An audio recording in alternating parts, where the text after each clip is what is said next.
नमस्कार, फर्स्ट बिहार झारखंड देख रहे हैं आप। मैं हूं आपके साथ आर्यन आनंद। कोरोना के लिए आप कह सकते हैं कि उसने अपना गियर बदल दिया है। बिहार के अगर हालात को देखा जाए तो बद से बदतर स्थिति हर रोज़ सामने आ रही है। बहरहाल आम हो या खास, अब हर कोई इसके चपेट में आ रहा है। जब भी खास लोग इसके चपेट में आ रहे हैं तो एक बड़ा चेन तैयार हो रहा है। एक चेन तैयार हुआ था विधानमंडल से और उस चेन ने कई खास लोगों को प्रभावित किया। ऐसे में एक बड़ी दुखद खबर कल निकल कर आई थी कि बीजेपी के एमएलसी थे सुनील कुमार, जिनका निधन हो गया। कोरोना पॉजिटिव वो थे। अब इसको लेकर सियासत तेज है क्योंकि इस साल बिहार में विधानसभा चुनाव होने वाले हैं। विपक्ष लगातार कह रहा है कि जो हालात हैं बिहार के, इसको ध्यान में रखते हुए चुनाव को स्थगित करना चाहिए। लेकिन कुछ विकल्प की बातें की जा रही है कि राष्ट्रपति शासन लगेगा या कार्यकाल बढ़ाया जाएगा। इन तमाम मुद्दों पर चर्चा के लिए हमारे साथ मौजूद हैं राजद से एमएलसी सुनील कुमार सिंह। जानना इनसे बेहद ज़रूरी है कि आखिर जिस तरीके की भयावह स्थिति बनी है उसके बाद क्या ये सरकार को नहीं समझा पा रहे हैं कि चुनाव के लिए सही माहौल नहीं है, या सरकार जानबूझकर चुनावी जो मुद्दा है उसे आगे बढ़ाते हुए अपने काम को गिनवा रही है और एजेंडा सेट कर रही है आगामी 2020 के विधानसभा चुनाव के लिए। स्वागत है सर। आम हो या खास, हर कोई परेशान है इस कोरोना से सर। बिल्कुल आपने सही बताया है कि भाई आम हो या खास हो, रोग तो ये पकड़ कर आता नहीं है। कोई भी अगर कोविड-19 है तो ये तो नहीं बोलेगा कि ये नीतीश कुमार हैं, ये सुशील मोदी हैं, ये सुनील कुमार हैं, ये फलना बाबू हैं। तो भाई सुशील मोदी को नहीं पकड़ना है और सुनील कुमार सिंह को पकड़ लेना है, ये तो ऐसा है नहीं।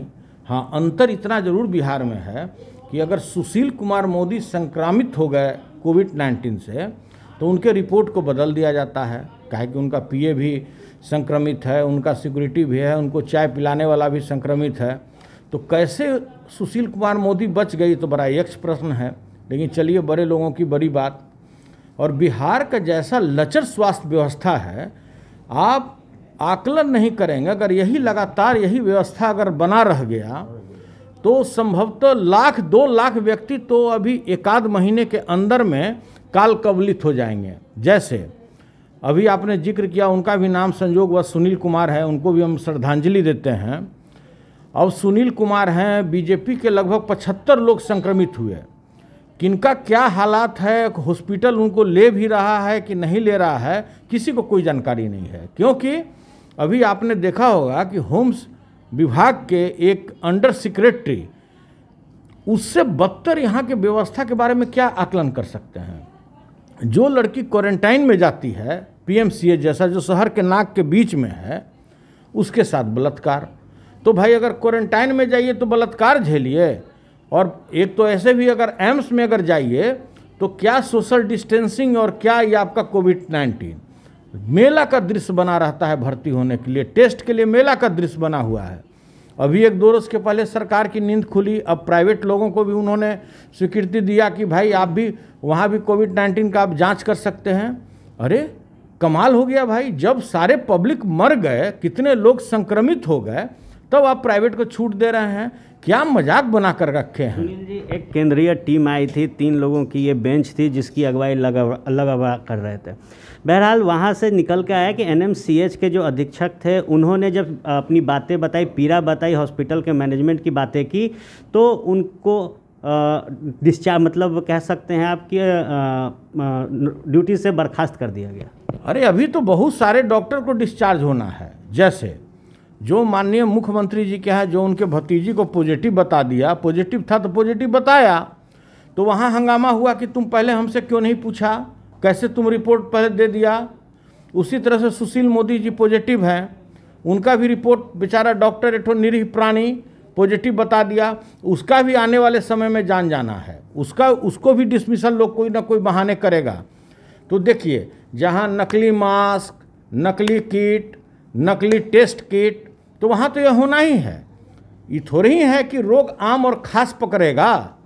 आज आपको पकड़ा, कल हमको पकड़ेगा, परसों यहाँ पकड़ेगा, उसके बाद अगले दिन वही नकली टेस्ट किट से पुनः माननीय मुख्यमंत्री की जांच होगा। और इससे भी बड़ा कोई जीवंत उदाहरण हो सकता है क्या कि सभापति महोदय, जो बिहार विधान परिषद के सभापति हैं, उनका जब तबीयत खराब था तो 2 बार उनका टेस्ट आया निगेटिव।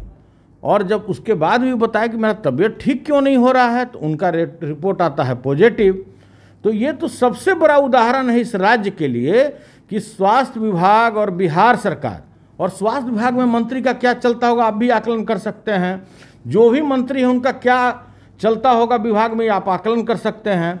क्योंकि अगर आपका ट्यूनिंग अगर प्रधान सचिव से हो गया किसी भी मंत्री का, तो वो अगले दिन उसका नोटिफिकेशन निकल जाता है, वो चेंज हो जाता है। मतलब सारा विभाग अपरोक्ष रूप से खुद सरकार के मुखिया चला रहे हैं, कोई मंत्री का कोई वैल्यू नहीं। मंगल पांडे ने तो एक बयान दिया है जिसमें उन्होंने कहा कि जो स्वास्थ्य टीम आई थी सेंट्रल गवर्नमेंट द्वारा, वो बिहार के जो स्वास्थ्य व्यवस्था है उसको देखकर काफ़ी प्रभावित हुई है। सवाल ही नहीं उठता है। अभी हमको जानकारी मिला है कि जिस तरह का जहां भी उसने रिपोर्ट लिया, और इससे भी बड़ा कोई मजाक हो सकता है कि पूरे बिहार के लोग त्रस्त हैं कोरोना से, ये एक रिकॉर्ड बनाने जा रहा है कोरोना का, और आप उसके स्वास्थ्य मंत्री बोल देंगे कि बड़ा संतुष्ट होकर चले गए। उनको क्या मौर्या होटल में सिर्फ बैठा है कि सर्किट हाउस में बैठा है कि घूमा कहीं पे?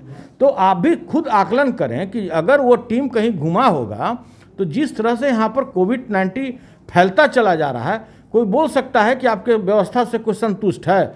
कितने लोगों का जांच हो रहा है? आप सुशील मोदी की बात करते हैं, सुशील मोदी जी कुछ दिन पहले बोल दिए कि मैंने 12 करोड़ लोगों का स्क्रीनिंग करा लिया। अब उनके हमको बुद्धि पर भी तरस आता है कि साहब 12 करोड़ मतलब समझते हैं कि क्या होता है?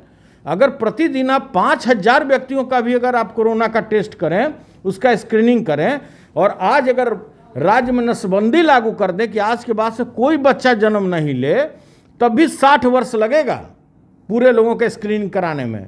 लेकिन जिनको जो मन में आता है, जब मुँहे से सिर्फ बाने वीर हैं, उनको सिर्फ मुँहे से बोलना है और एक व्यक्ति की चाटुकारिता करते हुए अपना पद को बचाए रहना है, एक व्यक्ति के खिलाफ बोल करके अपने पद का प्रमोशन पाते रहना है, तो इस पर तो कुछ कहना ही बेमानी होगा। मौजूदा परिस्थिति को देखकर सुनील कुमार सिंह को क्या लगता है कि चुनाव करना चाहिए या टाल देना चाहिए? ऐसे तो आप लोग लगातार मांग कर रहे हैं कि चुनाव नहीं होना चाहिए ऐसे परिस्थिति में। अगर हम बोलेंगे कि चुनाव नहीं होना चाहिए तो आपको लगेगा कि चूंकि इनके लीडर बोल दिए इसीलिए बोल रहे हैं कि चुनाव नहीं होना चाहिए। अरे भाई, आप यहाँ से निकलिए और 10 व्यक्ति जो रोड पर घूम रहा होगा, इनोसेंट पर्सन, जिसको न मोदी से मतलब है, न नीतीश कुमार से मतलब है, न तेजस्वी जी से मतलब है, आप उससे जाकर पूछिए कि भाई साहब नीतीश कुमार चाहते हैं कि भाई ससमय चुनाव हो। देखिए 5 गाली नीतीश कुमार को देता है कि नहीं। और सुशील मोदी का कि ये क्रेज है कि अगर किसी व्यक्ति को उनको गाली सुनाना होता है तो कुछ नहीं करते हैं। जैसे 3 दिन पहले वो निकाल दिए कि हम बिहार में 1.5 करोड़ वृक्ष रोपेंगे, आदमी जान बचाते फिर रहा है। सुशील मोदी खुद 15 फीट पानी के नीचे जाके छुपे हुए हैं और कह रहे हैं कि वृक्ष रोपेंगे। तो कागज पर रोपेंगे कि फाइल पर रोपेंगे? रोपना तो जमीन पर है। तो कौन अपना जान, किसका इतना भाखा हुआ है कि जान अपना छोड़ करके उनका वृक्ष रोपने जाएगा? तो इस तरह का कपोल बात करना है जहाँ कोई न सर है न पूंछ है, तो उस बारे में तो कुछ कहना ही बेकार है। तो सबसे बेहतर ये होगा कि आप पॉलिटिकल पार्टी के बजाय किसी जनरल पब्लिक से पूछिए कि चुनाव होना चाहिए कि नहीं होना चाहिए। सभी लोग बोलेगा कि पब्लिक के लाश पर चुनाव नहीं होना चाहिए, आम जनता के लाश पर चुनाव नहीं होना चाहिए। देखिए, आधा बिहार बाढ़ से त्रस्त है, पूरा बिहार कोरोना से त्रस्त है, और एक व्यक्ति को चुनाव का लगा हुआ है। तो मामला क्या है? मामला यह है कि उनको कहीं ना कहीं यह व्याप रहा है कि कहीं राष्ट्रपति शासन लागू हो गया तो मेरा तो डीएम एसपी पर से कमांड हट जाएगा। जो 10,000 20,000 वोट का जो हम मैनिपुलेशन करते हैं वो तो हम नहीं कर पाएंगे। तो ये बात भी सच्चाई है। अगर राष्ट्रपति शासन लागू होकर चुनाव होता है, जिसे होना भी चाहिए, क्योंकि पहले आदमी का जान बचेगा, जान है तब न जहान है, तब कहीं भी इन लोगों का अता पता नहीं होगा। ये लोग जो डबल इंजन की सरकार और ट्रिपल इंजन की सरकार की बात करता है, इन लोग को खुद ब खुद पता लग जाएगा कि इन्होंने धरातल पर क्या काम किया और कितने लोगों के लाश पर इस तरह का कार्य हो रहा है। तो भाई, किसी भी हालत में चुनाव नहीं होना चाहिए इस संक्रामक रोग को देखते हुए। और जिस तरह से बाढ़ चारों ओर से, कभी कोसी, उधर से गंडक, उधर से नेपाल छोड़ दे रहा है, तो भाई पहले तो जान बचाना प्राथमिकता है। अब डीएम एसपी को आप लगा दिए चुनाव कार्य में कि जाकर देखिए कहाँ पर क्या करना है। उसको तो अभी लगाना है कि भाई जो पब्लिक त्राहिमाम कर रही है, जो कोरोना से ग्रसित है, इतने पब्लिक, किन्हीं का इलाज नहीं हो रहा है, मर रहे हैं, दवा के लिए मर रहे हैं, हॉस्पिटलाइज होने के लिए मर रहे हैं, टेस्ट के लिए मर रहे हैं। पहले प्राथमिकता गवर्नमेंट का ये होना चाहिए कि पहले उसको आप कीजिए, उसके बाद चुनाव की बात सोचिए। मानवता बचेगा, मानव बचेगा, तब ना कोई जाकर वोट देगा। जब मानव ही नहीं बचेगा तो आपका वोट डालने कौन जाएगा?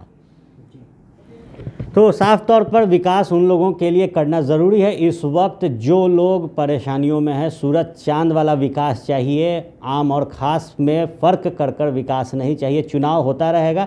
कहीं ना कहीं मुख्यमंत्री नीतीश कुमार इस बात को समझते हैं कि अगर राष्ट्रपति शासन लगता है तो जो हालात और जिस तरीके का चुनावी माहौल बनता है एक सरकार के काबिज रहते हुए, वो नहीं बन पाएगा।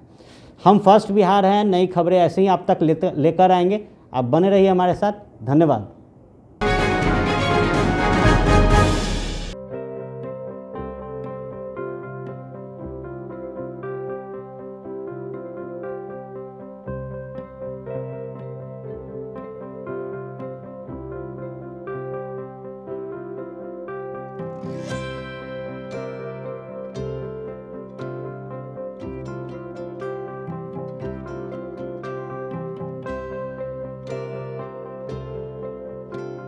एक जिंदगी बचाने वाले को हीरो कहते हैं और 1000 जिंदगी बचाने वाले को health care worker. Our heart never hardens, our temper never tires. Our touch never hurt. We value what we do.